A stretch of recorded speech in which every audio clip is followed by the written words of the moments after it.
Now, the contributing karma, this is a karma that people, collective karma. People around you, they make trouble for you, okay? Of course, you can do that if you don't teach anybody.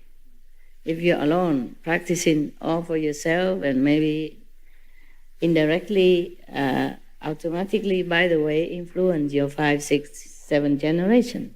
But if you are a master, any karma is allowed to be near you, to cling on you, to rub off on you. No matter if you're Buddha or not. See, that's why the Buddha, because of his disciple, he has no food for 3 months. He has to eat horse food. And Jesus has to be nailed on the cross because of karma of disciples. And endless other masters, you name them, they all have them. Okay? But for the disciples, it's no problem, no big deal. You don't have anything. You may be affected, it can be affected for just temporarily, but hardly anything too serious. That's a job. You want a job? No. Wise. You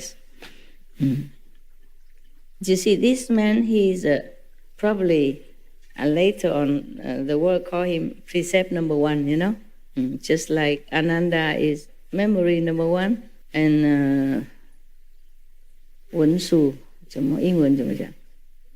Manjushri is wisdom number 1, for example, like that. And Mauda Lagayana is magical number 1, etc. Yeah? This one, precept withholding number 1. That's why he became like a precept transmitter in this group.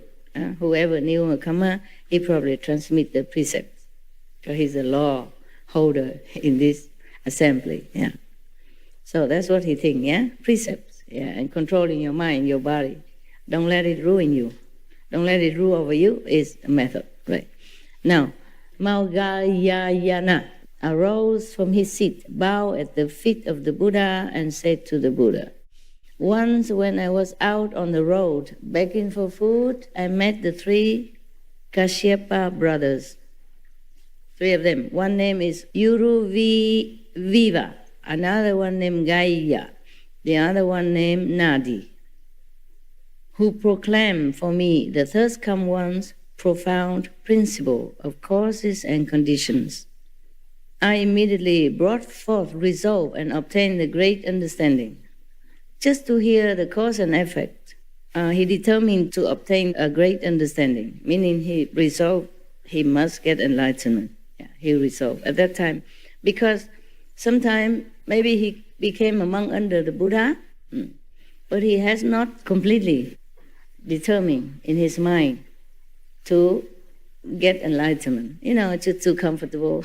Every day sit at the Buddha's feet, listening to him talking and explaining things, and the Buddha pamper, spoiling all these monks like his own children. Yeah, it's too comfortable. You know something and you feel something and you're determined to get it. It's another thing. So he know, okay, everybody should get enlightenment just like all of you do. Yes, Master, we want enlightenment, but I don't know how much you want. So only that day when he went out begging, and suddenly he listened to these 3 brothers, same in the house, same Buddha's monk, talking about cause and effect. Karmas, yeah. And suddenly at that time, maybe he feels scared. Suddenly it hit him that if he doesn't practice well, if he doesn't get complete enlightenment, maybe like that.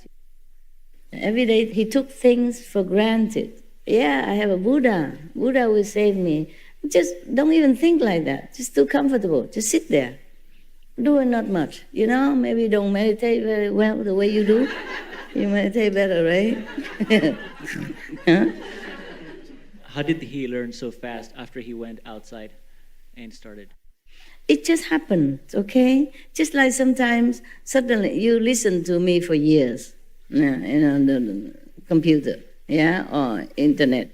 Master, you're the Buddha, enlightenment nature. We all have to be disciplined, must get enlightenment. You listen and then, okay. But you don't get it. And suddenly, one day you hear one of my sentence, and then, it hit you. it brings you something that you never know before. Or maybe one of your brother and sister, they just talk together about something, and at that moment, somehow it drives home something, okay? It just happened, yeah. We need a lot of cause and conditions to arrive at where we want to arrive, okay? So it's just like some monks before, he listened to this and then he listened to that, or suddenly he saw this and then he awake. Not because of the bathtub, not because of the bathhouse, not because of the water. It's just the condition ripened, yeah, and then it happened. Just like your mother keep giving you milk, and then suddenly one day, that's it, you don't need more milk. And I have practiced to ride bicycle when I was young. I keep falling, hurting my knees. And one day I just can. I thought I could not. I keep falling, and the bicycle run away from you, They control you, not you control the bicycle. It doesn't go straight, it goes to anywhere. You know that when you first try the bicycle.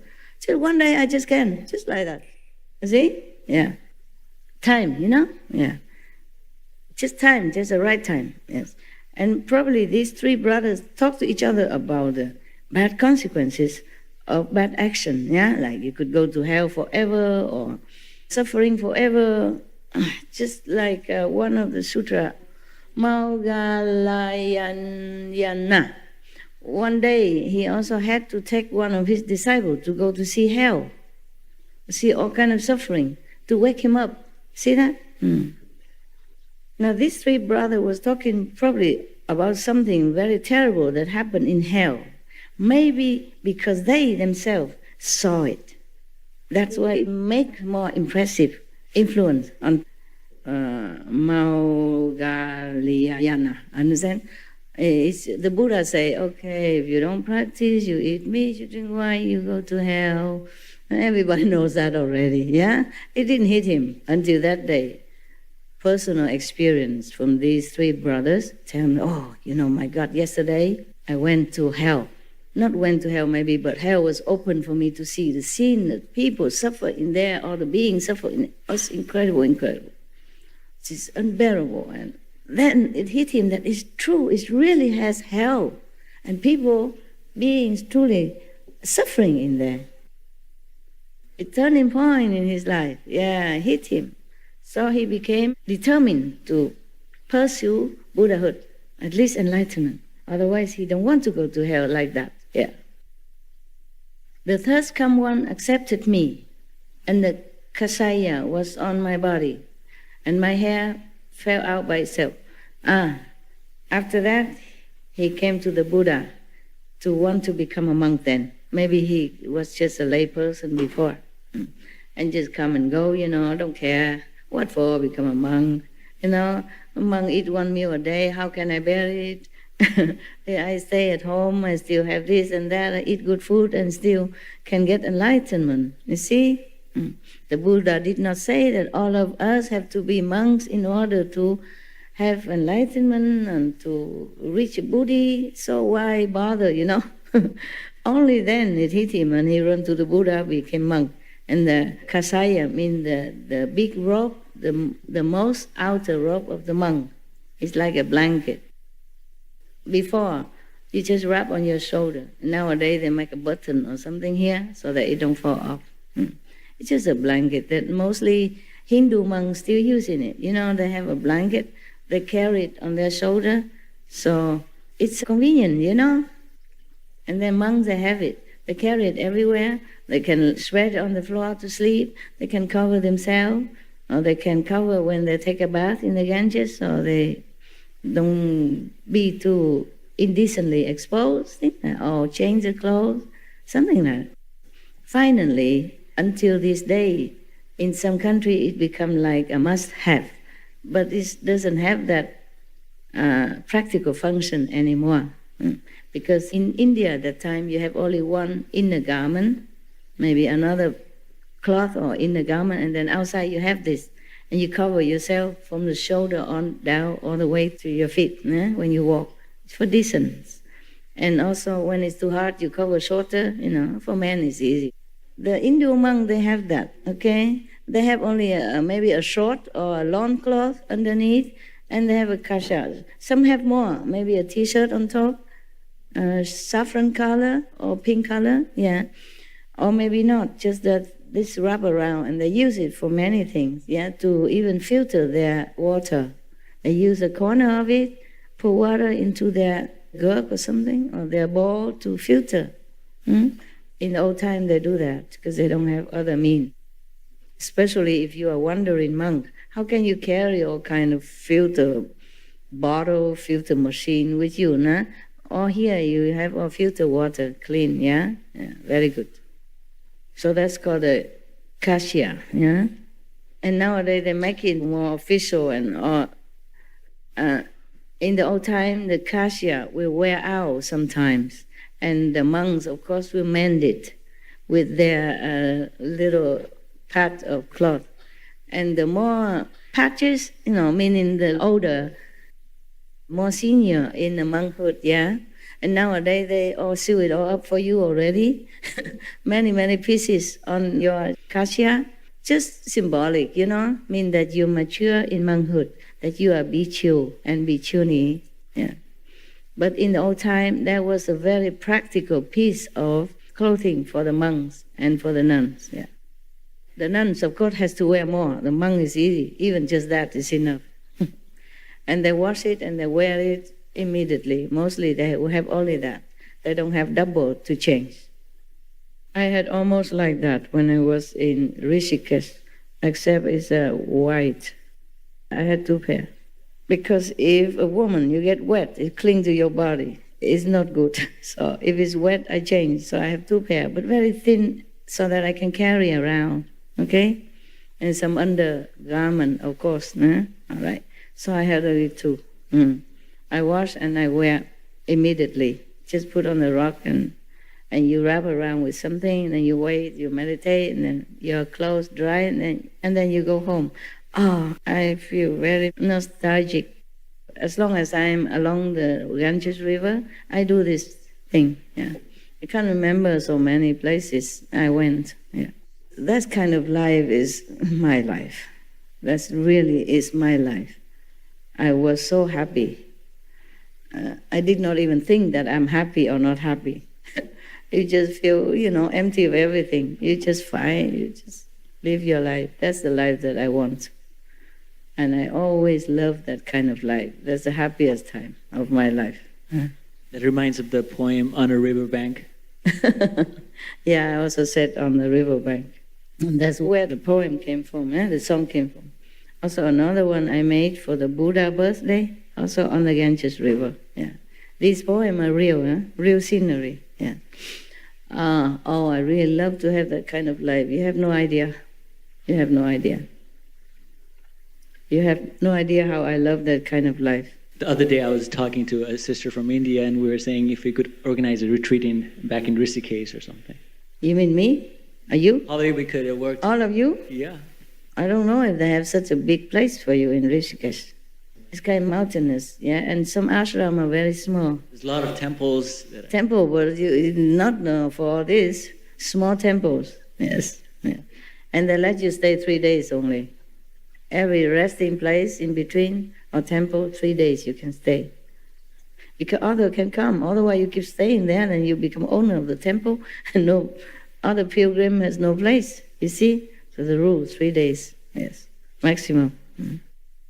That's very hospitable already, yeah? But I love this kind of life.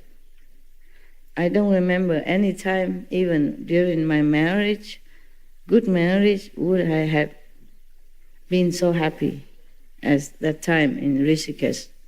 Rishikesh is a more deep impressed because I stayed there long and alone in little mud hut, and truly lived the life that I wanted to, even though I don't have a lot of money. Every day I can afford to make my own chapati, a few, and then a cucumber or peanut butter. That's it.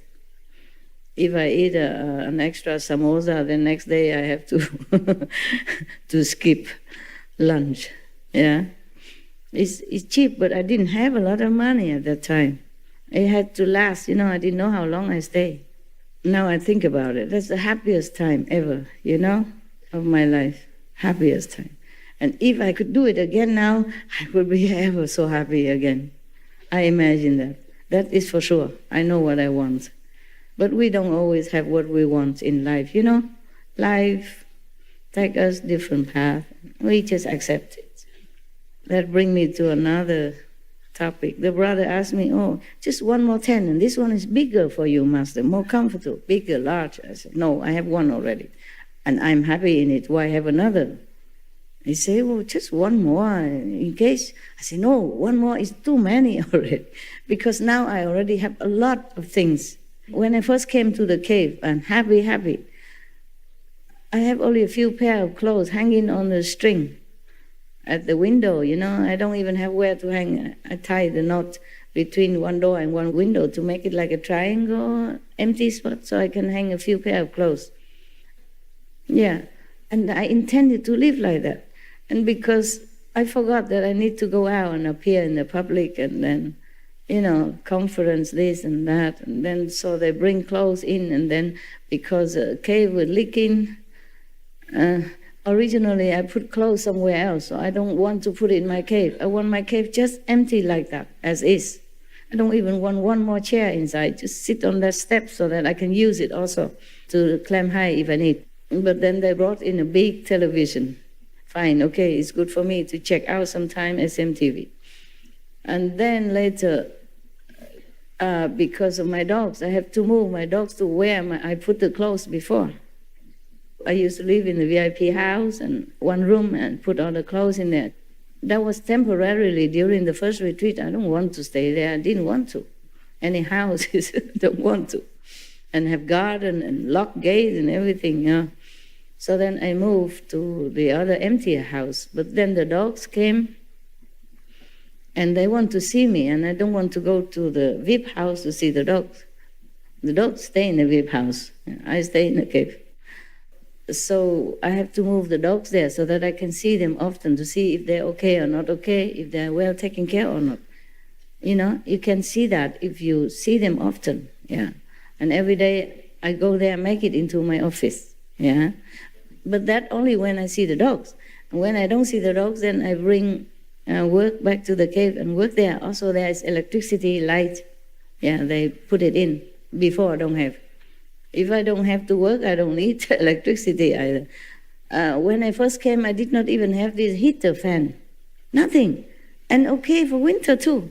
If you zip the tent down, then you don't feel that cold. Just a little bit more clothes or more blanket, yeah. They brought me three very thin fleece kind of blanket. Sleeping bag actually type, but I zip it all out and make it. I pin them together, 3 into one blanket. I didn't want to bother take another blanket in anything. I use them all like that, and it was okay. It's a little chilly, but it wasn't all bad. When you're tired, you come home, you just drop dead. Meditate and then drop dead. You don't feel too much discomfort. And then slowly, because of work, and then I have to move all the clothes back to the cave. And now I have even these plastic closet, yeah. But plastic, thank God, you know. But that's it. That's what I have now. Yeah, nothing more. Because of the clothes, you know, to protect these delicate clothes like vegan fur and stuff like that. So he wanted to squeeze that tent also inside there. I said, no, please, don't make me sacrifice more than I already do. I said the clothes and the closet now that we brought newly in is already my limit of sacrifice for all this, okay, for my cave. No more, please take. He did not understand, so I had to tell him that. These clothes and closet already a sacrifice for me. So if you put another tent here now, it's a bigger sacrifice. Don't force it. I don't want it. If I can, I would throw everything out in just a few pair of clothes. That's all, then I'm happy. But I cannot, so I have to accept it. So just don't make any more. He didn't mean anything bad. He worried about me. He was crying even. You know, Master, why you stay in such a small space like that? I said, small? I am small. That's enough. You know, the coffin is even smaller. The coffin, you know, when we die, even smaller, and we fit all in. Why worry about now? the tent is okay, just fine. Yeah.